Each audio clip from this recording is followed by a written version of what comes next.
Hi guys! Ang isi-share ko po sa inyo ngayon tungkol sa aloe vera. Simpleng pagkain ng aloe vera. Itong, di ba po yung mga aloe vera na nakikita ninyo yan. Ito pong aloe vera na to, hindi lang po maganda sa ating mga buhok. Maganda rin po ito sa pagtanggal ng ating mga balakubak. Kasi po, minsan, masusobrahan sa shampoo, binabalakubak. So, ito po, kinukuha ko to. Pinuputol ko, tapos di ba po may gel yon, tsaka medyo malagkit-lagkit. Ikinukuskus ko po yun sa aking ulo. Binababad ko po ng mga 30 minutes, tapos saka ko banlawan. Pero ngayon po iba, kakainin natin si aloe vera ngayon. Di ba po nung mga nakaraang video ko na si aloe vera po ay pwede natin kainin. So, kukuha po ako na mga leaves nito. At saka doon po sa nagre-request na gumawa ako ng video tungkol dito sa aloe vera. Ito na po yung request nyo. I-share ko na sa inyo yung kung paano kainin yung aloe vera. Una po, kukuha po muna tayo dito ng mga itong mga leaves na to. Kuha tayo.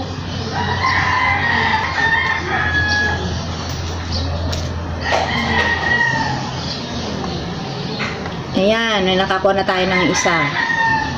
Masarap po yung mga ganito, yung matataba na aloe vera. Dati po kasi nung gumagawa ako nito, nung kinakain ko ito, ganito palang kaliliit, oh. Ngayon, yung malaki na siya, oh. Malapad na.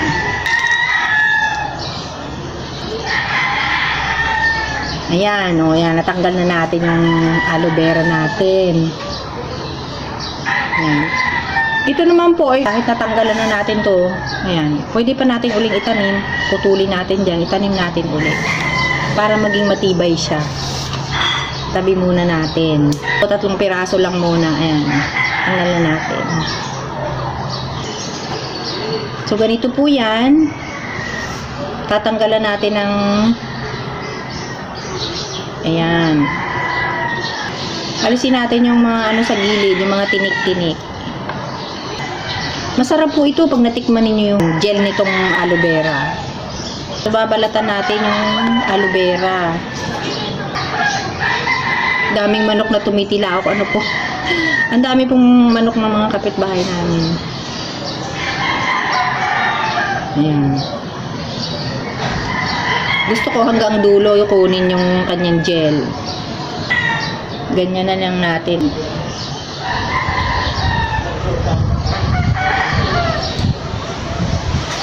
Ayan, tanggal na natin yung taon.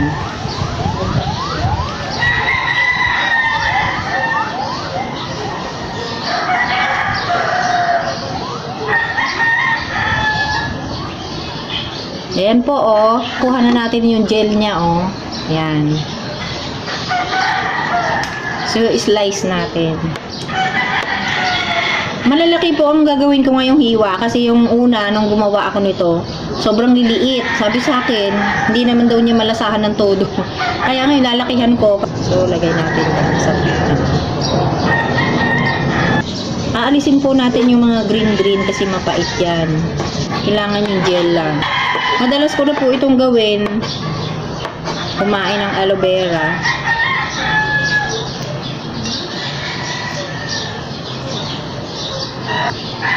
Ito yan. Bawasan natin ulit. Kaya maganda po kung meron kayong aloe vera yung malalaki. Kasi pag maliliit po, konti lang yung makukuha natin gel. Kaya po yung nag-request nitong video ng na aloe vera, pwede na po ninyong gawin ito sa bahay nyo. Pakain natin sa ating mga mahal sa buhay, sa ating mga anakis, mga loved ones. Pag marami po kayong ginawang ganito binalatan ng aloe vera, medyo makati po sa kamay itong mga yung laway niya. Parang ang sarap ng kainin. Para po siya nata di coco. Malalaki slice ko para talagang makakagat mo pa siya. Ang lalaki po.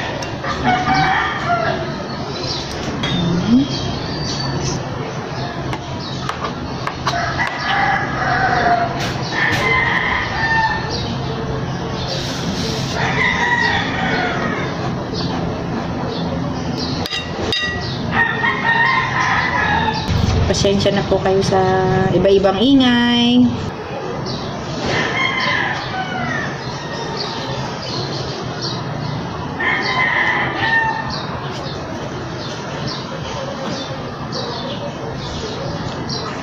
Yan o. Ang sarap po. Ang laki ng gel niya. Oh. May laway-laway pa siya.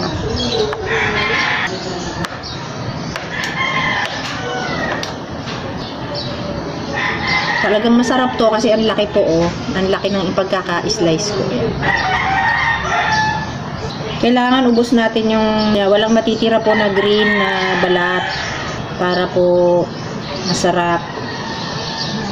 Kasi minsan nagluto ako nito. Parang may nakasama. Mapait. May nakasamang konti.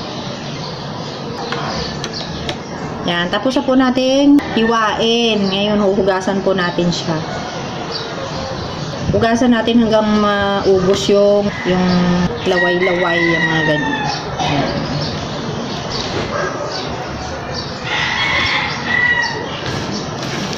So, tabi muna natin to. Yan.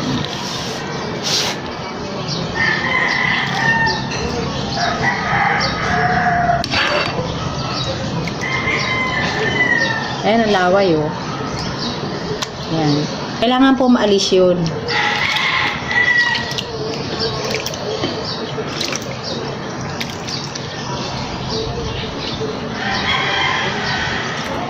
Ayan. Nilagay ko na sa strainer para madali siya.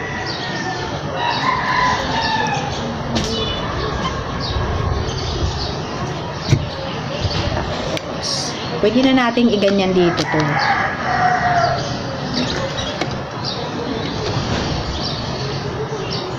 Diba?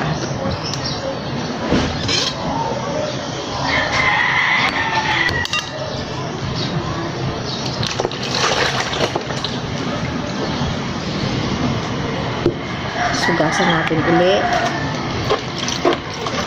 Kung gusto niyo po ninyo, pwede rin po ninyo itapat sa gripo para tuloy-tuloy yung tubig niya. Ayan.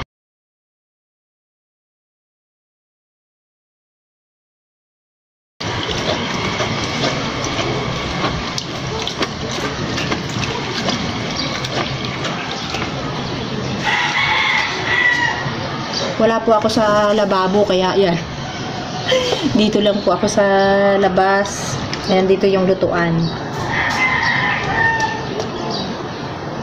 Kasi magbabalik-balik pa ako dun sa lababo.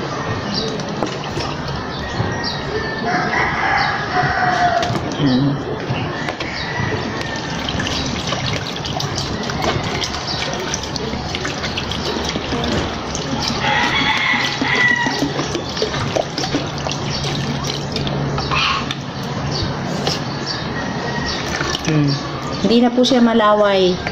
Wala na yung laway niya.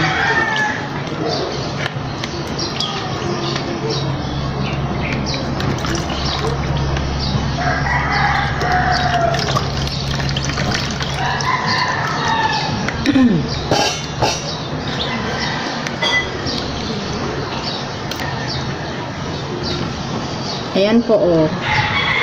Yan ang ating aloe vera gel.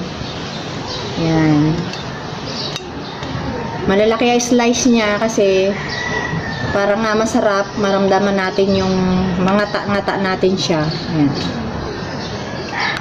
Gagawin natin ngayon, hindi po gelatin yung aking gagawin, kundi Mr. Gulaman na po. Yan. Sa isang sachet, 2½ cups. Yan. I-dissolve po natin ito sa tubig. So, 3 ngayon yung gagawin ko. Maganda po ngayon itong Mr. Gulaman. Meron siyang free flavor, pero nakabili na po ako ng flavor pandan. Yung dahon ng pandan. Kasi dati, ganun ang ginagawa ko. Dahil walang flavor. So, nilalagyan ko ng pandan na dahon. Flavor na po siya. Na free. So, gagamitin ko na para mabango siya. Nakita po ninyo, may dahon ng pandan yan. Lalagay ko na po yung flavor. Ayan. Ayan na, nasama pa yung... Ito po kasi ang lutuan sa labas. Nilagyan ko na po ito ng tubig. Tsaka yung dahon ng pandan. Nakikita ninyo yung dahon ng pandan. Ayan. So, lagay na natin parehas yan. Tunawin muna natin yung gulaman. O kaya gelatin. Ito po, wala pa tong apoy. Yan. Ano lang siya, malamig na tubig muna. Tapos pag natunaw na natin yung ating gulaman o gelatin, saka natin bubuksan yung ating apoy. Nilalagyan ko ng dahon ng pandan. Pero inaalis ko yan bago lagay yung aloe vera. Yan, buksan na natin. Wala natin, natunaw na yung ano. So, kahit ano pong kulay ng gulaman, pwede. Kulong-kulo na yan. Naluto na natin yan. Inaalis ko na po itong pandan. Ilagay natin sa bowl. Pagluto na, lagay natin dito.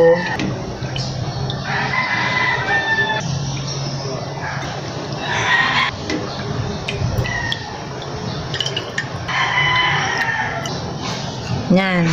Diluto na po. Ano, nakaganito na, no. Ayan. Hoy. Sa sobrang tamis na yung langgam, lumapit na. Naamoy ka agad ng langgam eh. Nilalagay ko po yan ganyan, oh. Ganyan lang. Yan.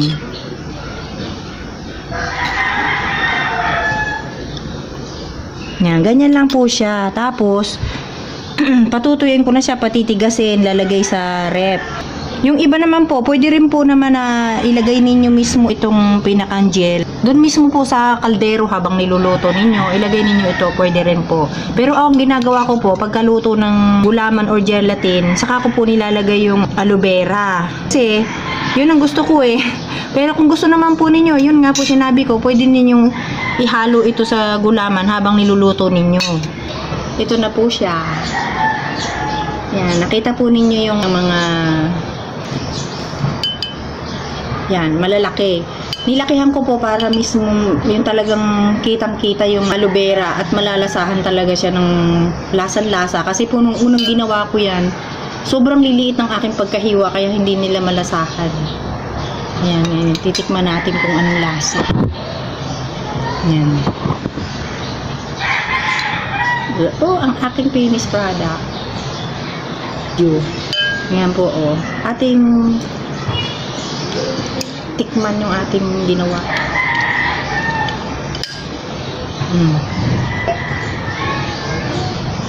Masarap.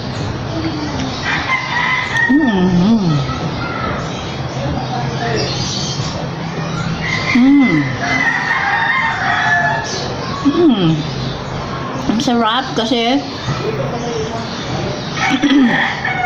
dahil ang lalaki ng pagkahiwa ko kaya ramdam na ramdam ng bibig ko yung aloe vera. Hindi katulad po doon sa ginawa kong una. Ang liliit ng pagkakahiwa ko. Konti lang yung nalalasahan ko. Ito talaga.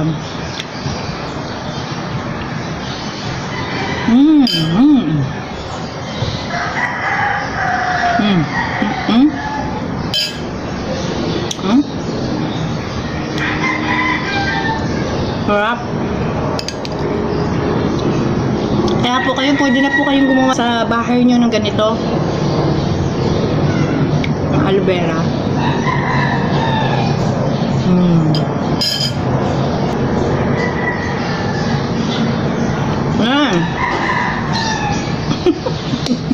Pasensya na po. Ang takaw ko. Ngayon po, ano yan. Hindi ba makapagsalita eh. Sige po, maraming salamat guys. Ayan na po yung aking ginawang video sa nag-request po. Ito na po yung inyong request. Maraming pong salamat. At salamat po sa nag-request na ito. Sa videong ito. Ayan. Thank you so much. Thanks God. Bye-bye po mga kababayan. Ingat po kayo. Love you.